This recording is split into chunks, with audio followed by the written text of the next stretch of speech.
Oke.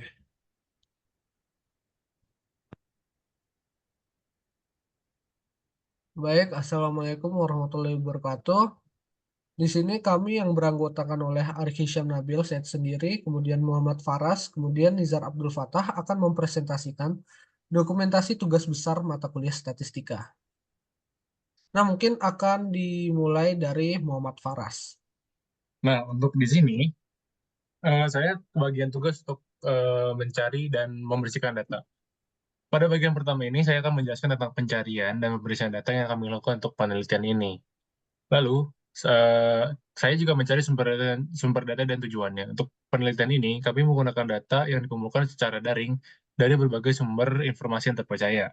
Data ini berisi informasi mengenai indeks pembangunan manusia menurut provinsi, khususnya mengenai umur harapan hidup di tahun 2020 lalu. Dan langkah-langkah pencarian datanya adalah kami mencari data dari berbagai sumber di internet dan memastikan bahwa data yang kami pilih itu relevan dan sesuai dengan tujuan penelitian kami. Kami juga mengumpulkan data dari situs resmi pemerintah dan lembaga statistik. Dan untuk pembersihan datanya, setelah semua data terkumpul, kami melakukan proses pembersihan untuk memastikan data bebas dari kesalahan, duplikasi, dan nilai yang hilang. Langkah pertama adalah mengidentifikasi kolom yang relevan dengan penelitian kami. Dan untuk deteksi dan pengenangan outlier, kami juga melakukan dua hal tersebut, serta memastikan bahwa data dalam format yang sesuai untuk analisis lebih lanjut. Data yang tidak relevan atau memiliki nilai ekstrim yang tidak wajar akan kami perbaiki atau bahkan kami hapus. Dan untuk format data akhir untuk analisis, setelah semua langkah pemeriksaan selesai, data siap untuk dianalisis untuk lebih lanjut. Data yang bersih Hmm. ini menjadi dasar bagi analisis deskriptif dan inferensial yang akan dijelaskan oleh rekan-rekan saya. Silakan, Nisa, dilanjut. Oke, pada bagian ini saya akan membahas tentang eksplorasi data dan visualisasi awal yang kami lakukan. Untuk memahami karakteristik data, kami menggunakan visualisasi seperti boxplot, histogram, dan heatmap. Visualisasi ini membantu kita melihat distribusi data, nilai outlier, dan hubungan antar variabel. Sebagai langkah pertama, kami melakukan analisis deskriptif untuk menghitung statistik seperti mean, median, standar deviasi, dan distribusi frekuensi. Sebagai hasil analisis ini memberikan gambaran umum tentang data yang kami miliki.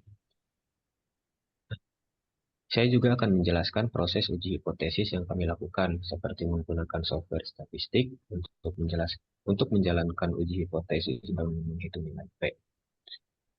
Dari hasil uji hipotesis, kami menghitung nilai P untuk menentukan apakah hipotesis nol ditolak atau tidak. Nilai P yang kecil menunjukkan bahwa hasil yang kami dapatkan signifikan secara statistik. Untuk kesimpulan uji hipotesis, dari hasil uji hipotesis, kami menyimpulkan bahwa tidak ada perbedaan yang signifikan secara statistik antara rata-rata dua kelompok data kami. Ini menunjukkan bahwa data kami konsisten dan dapat digunakan untuk analisis lebih lanjut yang akan dilanjutkan oleh Arik. Baik, selamat sore. Jadi kali ini saya akan melanjutkan tentang relasi. Nah, dari analisis korelasi yang kami lakukan, kami menemukan bahwa korelasi antara data dari tahun 2020 hingga 2023 hampir sempurna dengan nilai korelasi mendekati 1. Ini menunjukkan bahwa data dari tahun-tahun tersebut sangat berkorelasi satu sama lain. Korelasi yang tinggi ini memberikan indikasi bahwa faktor-faktor yang mempengaruhi data ini konsisten dari tahun ke tahun. Tolong di-scroll dong.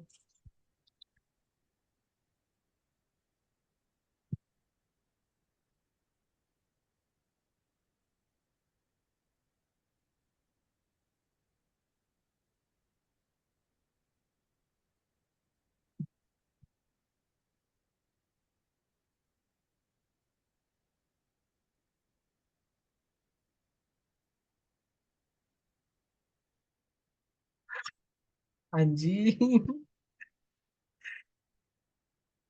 Cok.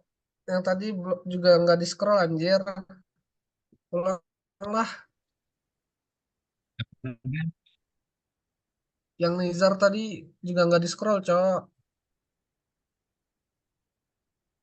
Ulang-ulang, Cok.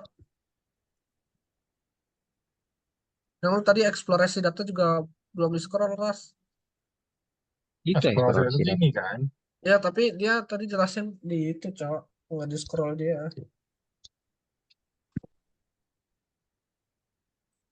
Ulang lah, anjir. Gece, gece. Gua buka ulang ya. Dari atas. Bawel. Oke. Assalamualaikum warahmatullahi wabarakatuh. Selamat sore. Kali ini kami akan mempresentasikan tugas besar kami di mata kuliah statistika yang beranggotakan Arif Syam Nabil, yaitu saya sendiri, kemudian Muhammad Faras, dan Nizar Abdul Fatah. Nah, mungkin presentasi ini langsung kita mulai saja. Dimulai dari anggota saya, yaitu Muhammad Faras. Oke, di sini saya kebagian tugas untuk melakukan pencarian data dan pembersihan data. Untuk melakukan pencarian data, kami em, mencari informasi dari berbagai sumber yang terpercaya, yaitu internet. Lalu data ini berinformasi mengenai indeks pembangunan manusia menurut provinsi, khususnya mengenai umur harapan hidup di tahun 2020 lalu. Dan untuk langkah-langkah pencarian datanya adalah kami mencari data dari berbagai sumber di internet dan memastikan bahwa data yang kami pilih itu relevan dengan tujuan penelitian kami. Kami mengumpulkan data dari situs resmi, pemerintah, dan lembaga statistik. Dan untuk pembersihan datanya, kami melakukan proses pembersihan untuk memastikan data bebas dari kesalahan, duplikasi, dan nilai yang hilang. Langkah pertama untuk identifikasi kolom yang relevan dengan penelitian kami. Lalu untuk deteksi dan penanganan outlier, kami juga melakukan deteksi penanganan outlier serta memastikan data dalam format yang sesuai untuk analisis lebih lanjut. Data yang tidak relevan atau memiliki nilai yang tidak wajar, kami perbaiki untuk kami hapus. Nah, untuk setelah semua langkah pemeriksaan selesai, data siap untuk dianalisis lebih lanjut. Data yang bersih ini menjadi dasar bagi analisis deskriptif dan inferensial yang akan dijelaskan oleh rekan-rekan saya. Silakan Nizar dilanjut. Oke. Pada bagian ini saya akan membahas tentang eksplorasi data dan visualisasi awal yang untuk memahami karakteristik dasar data, kami menggunakan visualisasi seperti boxplot, histogram, dan heatmap. Visualisasi ini membantu kita melihat distribusi data, nilai outlier, dan hubungan antar variabel. Sebagai langkah pertama, kami melakukan analisis deskriptif untuk menghitung statistik seperti median, standar deviasi, dan distribusi frekuensi. Hasil analisis ini memberikan gambaran umum tentang data yang kami miliki. Selanjutnya, saya juga akan menjelaskan proses uji hipotesis yang kami lakukan, seperti menggunakan software statistik untuk menjalankan uji hipotesis dan menghitung nilai P. Nah, dari hasil uji hipotesis, kami menghitung nilai P untuk menentukan apakah hipotesis nul ditolak atau tidak. Nilai P yang kecil menunjukkan bahwa hasil yang kami dapatkan signifikan secara statistik. Dari hasil uji hipotesis, kami menyimpulkan bahwa tidak ada perbedaan yang signifikan secara statistik antara rata-rata dua kelompok data kami. Ini menunjukkan bahwa data kami konsisten dan dapat digunakan untuk nilai analisis lebih lanjut, yang akan dijelaskan oleh Arif.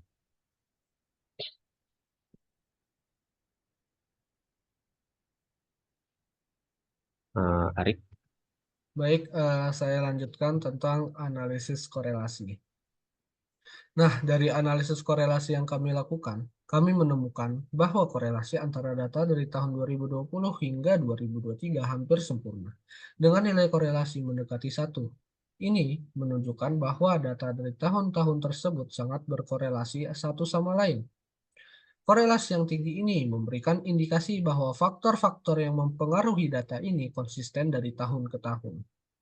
Nah, kemudian pada signifikansi hubungan korelasi, korelasi yang sangat tinggi ini menunjukkan bahwa data dari setiap tahun memiliki tren yang serupa atau sangat mirip.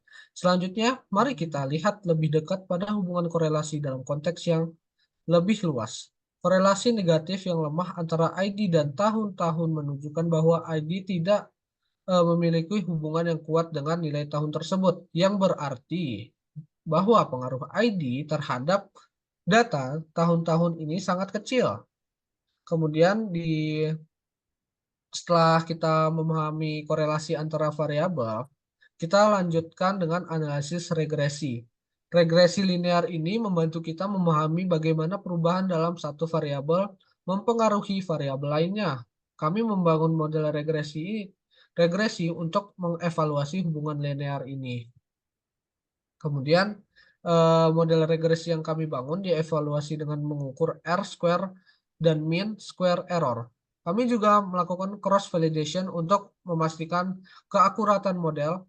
Hasil evaluasi ini menunjukkan bahwa model kami cukup akurat dalam memprediksi nilai. Grafik berikut menunjukkan hasil dari evaluasi model regresi kami. Mungkin boleh dilihatkan grafiknya. Oke, kita lanjut ke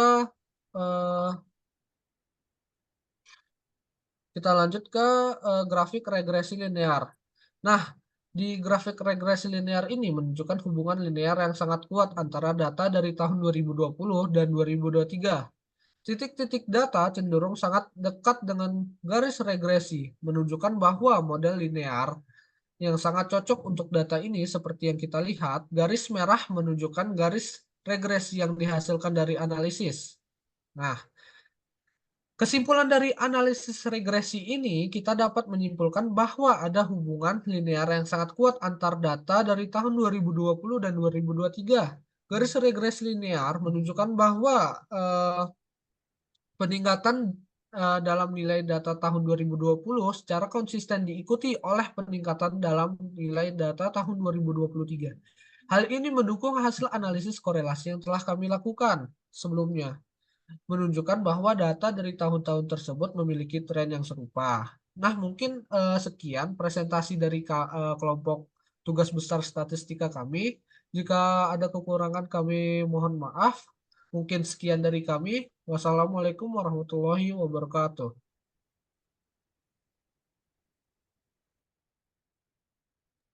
Halo, halo, Ras. Udah. Dah, off ini, off rekaman. Halo, Ras. Woi.